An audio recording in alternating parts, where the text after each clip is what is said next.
Xudo xolasa Cobalt'imiz ishlari pastga bo'lib qoldi. Endi egasiga zararligi uchun tezlashtirib beryapmiz akalar. Mana bloklari 0.25 ga, gilzalari shlikovka bo'ldi. Chiroyli qilib yuvib tozalar tayyorlanyapti. Endi qo'yilgan narsalari mana yangi seplari bilan originallaridan xudo chiroyli qilib kirkilatgani ham JM original ekan. Bu tarafda mana nasoslarimiz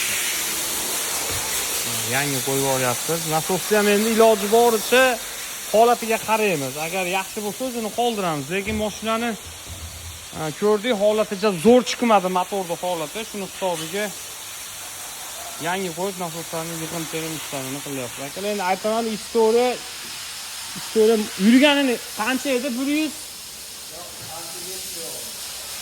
yurgani aniq esimda yo'q meni akalar. Xudo xolasa go'zal bo'ladi.